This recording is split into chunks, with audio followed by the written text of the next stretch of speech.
Oke guys, sebelum melanjutkan, jangan lupa like dan komen. Dan yang baru bergabung, jangan lupa subscribe dan aktifkan loncengnya.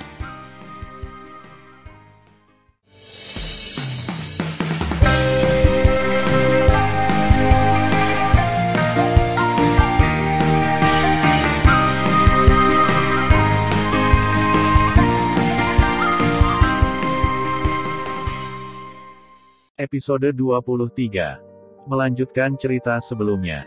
Sebuah cahaya dingin muncul di mata Yin Mei. Iya, Kaisar Abadi ini ada di sini untuk melihat siapa dia.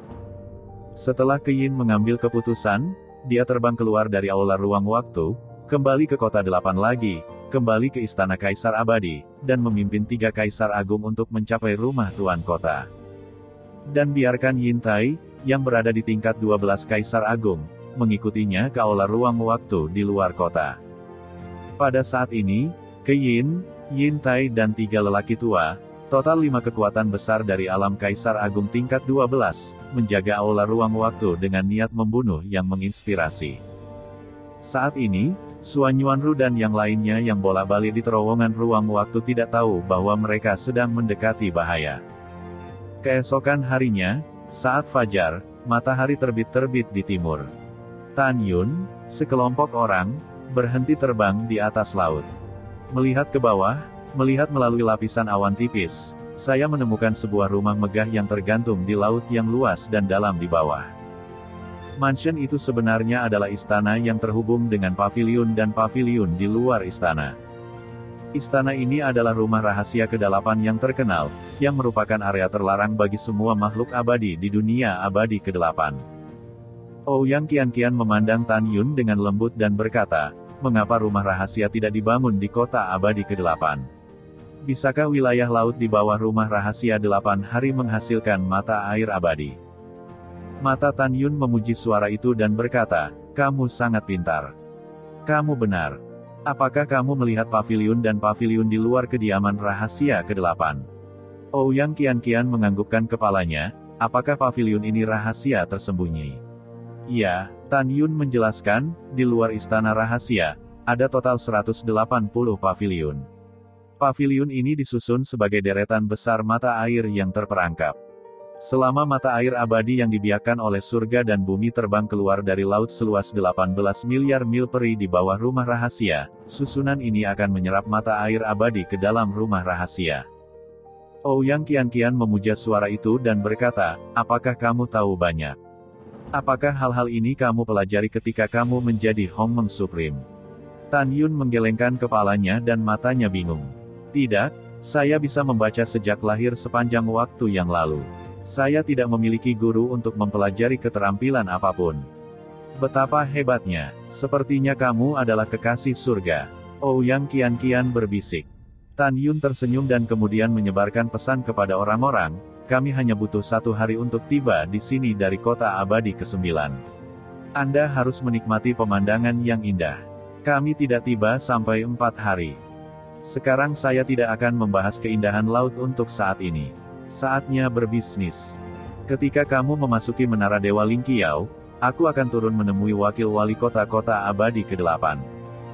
Semua orang tahu bahwa wakil penguasa kota Lubingyan telah mempraktekkan daya tarik. Jika dia tinggal bersama Tan Yun, jika dia dikendalikan oleh pihak lain, dia akan menyeretnya ke bawah. Oleh karena itu, semua orang mengangguk dan menghilang dari udara tipis, muncul di dalam Menara Dewa Lingqiao. Di telinga Tan Yun, suara mendesing. Tan Yun menyelam ke bawah melalui lautan awan dan jatuh ke sebuah paviliun di luar rumah rahasia. Tutut, pria yang sangat tampan.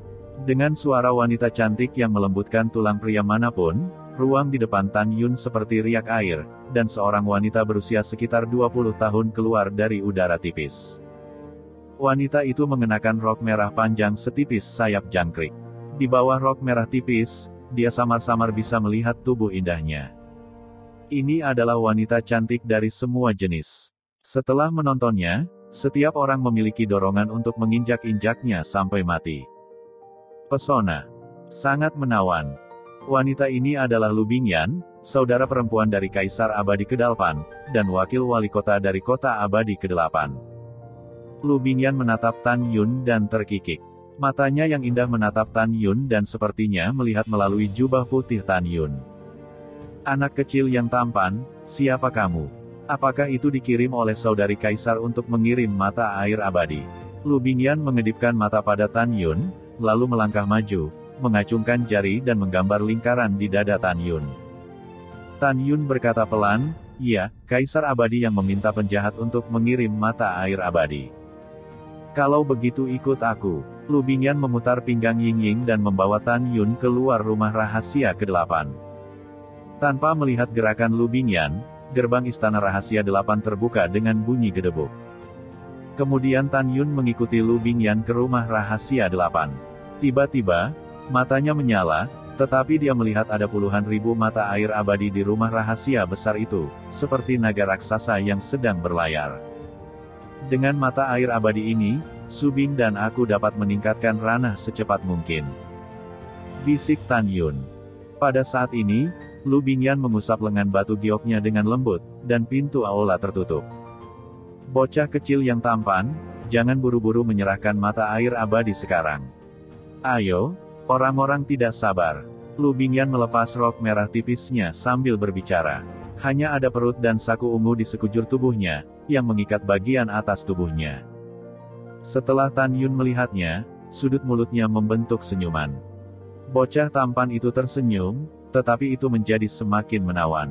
Lu Bingyan berjalan menuju Tan Yun tanpa rasa malu.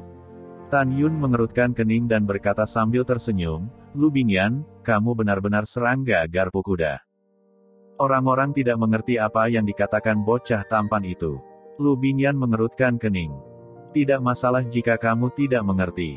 Aku bisa mengingatkanmu." Tan Yun berkata sambil tersenyum, "Kutu garpu kuda memainkan teka-teki kata."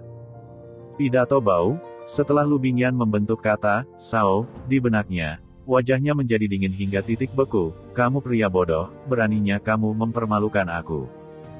Penghinaan. Tan Yun berdiri dengan tangan di tangannya, dan berkata dengan malu, "Sama seperti Anda. Apakah saya masih perlu dipermalukan jika Anda menggunakan tubuh Anda untuk menyerap esensi pria dan meningkatkan kekuatan Anda?" "Bagus, bagus. Ini menarik." Lu Bingyan tertawa dengan marah. "Aku menyukaimu dan ingin menyimpan beberapa esensi setelah bersenang-senang denganmu. Tapi sekarang aku berubah pikiran. Aku akan menyedotmu menjadi mumi dan melemparkanmu ke laut untuk memberi makan ikan." Begitu suara itu jatuh, pupil Lu Bingyan menjadi sedalam laut, dan Tan Yun tercengang. "Untuk wanita ini, naik ke sofa." Lu Bingyan berkata tanpa ragu. Mendengar pidato itu, Tan Yun berjalan ke sofa tidak jauh dengan mencibir di hatinya. Saat melewati Lu Bingyan, tangan kanan Tan Yun tiba-tiba terulur, meraih leher batu giok Lu Bingyan dan mengangkatnya dengan satu tangan. Mata Lu Bingyan melebar, wajah kecilnya berubah menjadi merah dan putih, dan suaranya bergetar ketakutan, "Kamu? Siapa kamu? Juga, siapapun yang melihatku, ingin bersenang-senang denganku, dan mengapa kamu acuh tak acuh?" Tan Yun melirik tubuh Lu Bingyan dan berkata dengan acuh tak acuh, "Kulitmu seperti salju. Benar-benar hal yang indah di dunia, tapi sayang kamu hanya kerangka merah muda di mataku, itu saja. Adapun siapa aku, secara alami akulah yang membunuhmu."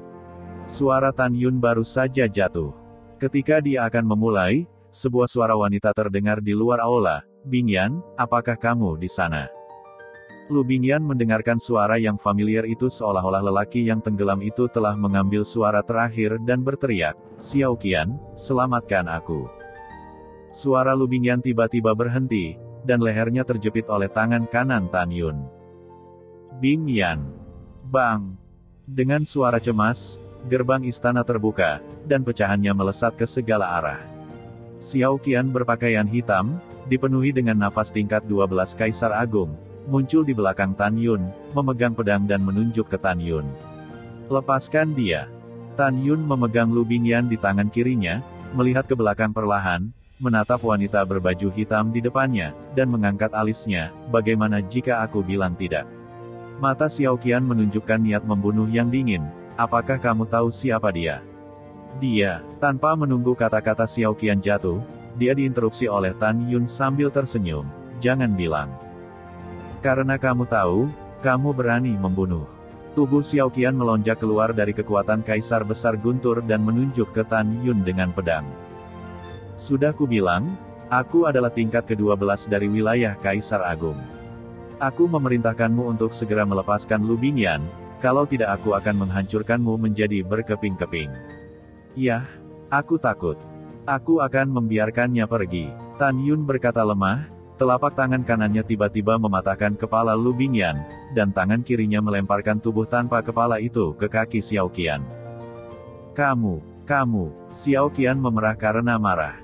Ngomong-ngomong, penguasa kota kecil kota ke-8, apakah kamu membunuhnya? Ya, aku membunuhnya. Tan Yun berdiri dengan tangan ke bawah dan tersenyum. Xiao Qian berkata lagi, juga, kamu membunuh Kekui. Ya, aku membunuhnya, kata Tan Yun. Dunia abadi ke-8 kami dan dunia abadi ke-9 harimu selalu menjadi air sumur tanpa melanggar sungai. Mengapa Kaisar abadimu mengirimmu ke bawah? Xiao Qian berkata dengan marah. Ada begitu banyak masalah. Tan Yun mencibir, kamu adalah orang yang sekarat. Sudah kubilang, kamu tidak bisa menarik kembali berita itu. Memberimu kesempatan untuk bunuh diri dan meninggalkan seluruh tubuhmu. Xiao Qian mendengar pidato itu, matanya sedikit menyipit, dan cahaya dingin meledak, sombong. Membunuh. Formula pedang meteor guntur. Xiao Qian memegang pedang ilahi kelas atas tingkat 2. Dia jelas mahir dalam seni pembunuhan. Ketika pergelangan tangannya yang cerah berputar, kekuatan Kaisar Guntur yang agung seperti guntur yang berlari, melahap Tan Yun. Kecepatannya bagus. Ini 3 poin lebih cepat dari kecepatan kekuatan tingkat 12 Kaisar Agung biasa. Ini tidak disayangkan. Kecepatanku 2 kali lebih cepat darimu. Saat suara Tan Yun terdengar, sosok Tan Yun telah menghilang dari pandangan Xiao Qian. Ketidakberdayaan dan keputusasaan mengikis setiap saraf tegangnya. Dia tahu bahwa dia telah bertemu dengan seorang master yang tak tertandingi hari ini. Dia berdiri di udara, menutup matanya, melepaskan pengetahuannya yang abadi, dengan hati-hati mengamati sekelilingnya, dan butiran-butiran keringat mengalir keluar dari napasnya di dahinya, dan jantungnya berdetak lagi. Tidak peduli siapa kamu, aku akan membunuhmu hari ini. Xiao Qian tiba-tiba menembak ke udara di luar rumah rahasia, mencoba melarikan diri. Apakah kamu masih ingin menipuku dengan trik kecil ini? Jika kamu bisa melarikan diri, aku tidak akan menjadi Tan Yun. Ketika suara ketidakpedulian meningkat, Tan Yun tiba-tiba muncul di belakang Xiao Qian dan menamparkan punggungnya. Engah! Xiao Qian mengeluarkan seteguk darah dan jatuh ke rumah rahasia dengan pedang. Dia merasa organ-organ dalamnya tampak bergeser, berjuang, berdiri, menatap Tan Yun dengan ketakutan. Kekuatanmu. Mengapa kamu begitu kuat? Tidak ada komentar. Tan Yun mengabaikan Xiao Qian. Selama Anda menjawab saya pertanyaan, saya bisa menjaga seluruh tubuh Anda. Kamu tidak bisa meminta apapun di mulutku. Sebelum suara Xiao Qian jatuh, Tan Yun menunjukkan mata ilahi Hong Meng dan segera tampak kusam. Katakan padaku, bagaimana kekuatan Keyin dibandingkan denganmu? Tanya Tan Yun. Keyin tampak kusam dan berkata, aku tidak bisa menahan gerakan di depan Kaisar Abadi ke-8.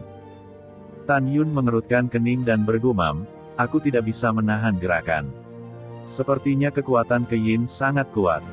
Kemudian, ketika telapak tangan kanan Tan Yun hendak menghancurkan Xiao Qian, tiba-tiba, sebuah tanda token penyaluran yang tergantung di pinggang Xiao Qian bersenandung dan bergetar. Sebuah suara yang bermartabat dan cemas terdengar, Xiao Qian, bagaimana rumah rahasia 8 hari? Bagaimana saudara perempuanku Bingyan? Tan Yun berkata kepada Xiao Qian, siapa pemilik suara itu? Katakan padaku dengan pengetahuan abadi.